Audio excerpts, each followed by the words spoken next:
কমলনগরে খাল খনন নিয়ে ভিডিওতে কথা বলায় সাংবাদিককে হত্যার হুমকি দিলেন বিএনপি নেতা।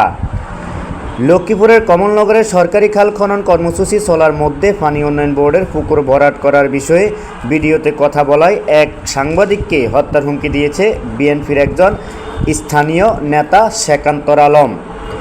মঙ্গলবার 24 মার্চ রাতে ভুক্তভোগী ও দৈনিক আমার দেশ পত্রিকার কমলনগর উপজেলা প্রতিনিধি আমজাদ হোসেন আমু এই বিষয়ে থানায় সাধারণ ডায়েরি করেছেন। অভিযুক্ত শেকান্তর আলম একই উপজেলার লরেন্স ইউনিয়নের ৩ নং ওয়ার্ডের বাসিন্দা নুরুল হক ছোট মিয়ার ছেলে। তিনি বিএনপির রাজনীতির সাথে জড়িত। জিডি সূত্রে জানা গেছে, দৈনিক আমার দেশ পত্রিকার কমলনগর উপজেলা প্রতিনিধি আমজাদ হোসেন আমু মঙ্গলবার 24 মার্চ একই উপজেলার করইতলা বাজারে পানি উন্নয়ন বোর্ডের জলাশয় মাটি ভরাট করে দোকান নির্মাণ বিষয়ে তথ্য নেওয়ার জন্য ঘটনাস্থলে যান। সেখানে তথ্য নেওয়ার পর তিনি নিজের ফেসবুকে এই সংক্রান্ত 1 মিনিট 35 সেকেন্ডের একটি ভিডিও বক্তব্য পোস্ট করেন। ক্যাপশনে লেখেন, বর্তমান সরকারের মাননীয় প্রধানমন্ত্রী তারেক রহমান খাল খনন কর্মসূচি বাস্তবায়ন কাজ করলেও লক্ষ্মীপুরের কমলনগরের করইতলা বাজারে খাল দখল চলছে। এতে জনমনে প্রশ্নে সরকারের ভাবমূর্তি ক্ষুণ্ণ হচ্ছে।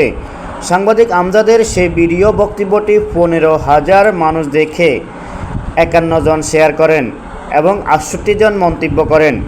সেখানে বিএনপি নেতা শেকান্তর আলম তার ব্যক্তিগত ফেসবুক আইডি থেকে একটি মন্তব্য করেন, যাতে লিখেন, বাজারে যে আরও 200 লোকে দখল করে দোকানপাট নির্মাণ করছে, তুই কি চোখে দেখোসনি বলে খারাপ ভাষায় গালমন্দ করে বলেন, তুই বহুত পাজলামি করস, তোরে শনি ঘুরাইতেছে, কিন্তু তুই সালা তোর মতো সাঁদাবাজ হলুদ সাংঘাতিক, এগিয়ে যা।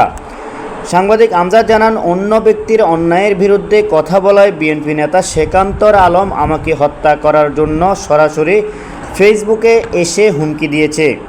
এ ঘটনার পর দুপুরেই আমি কমলনগর থানায় একটি জিডি করেছি। আশা করছি প্রশাসন ব্যবস্থা নেবে। অভিযুক্ত শেকান্তর আলমের সাথে যোগাযোগ করা হলে তিনি বলেন তার ফেসবুক আইডি হ্যাক হয়েছিল।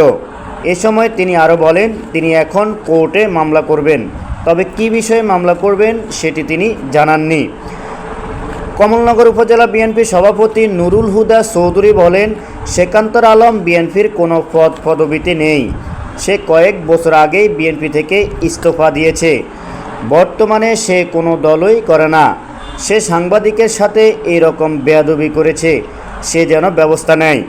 আমরা ইউএনওকে বলেছি সকল দখলদারদের বিরুদ্ধে ব্যবস্থা নিতে। কমলনগর থানার ভারপ্রাপ্ত কর্মকর্তা ওসি মোহাম্মদ ফরিদুল আলম বলেন, সাংবাদিক আমজাদ হোসেন আমু ফেসবুকে খাল খনন সম্পর্কে একটি ভিডিও বার্তা প্রচার করলে তার বিরুদ্ধে শেকান্তর আলম নামে এক ব্যক্তি কুরুচি মন্তব্য এবং প্রাণনাশের হুমকি দিয়ে কমেন্টস করেন। থানায় জিডি হয়েছে, আইনগত ব্যবস্থা নেওয়া হবে।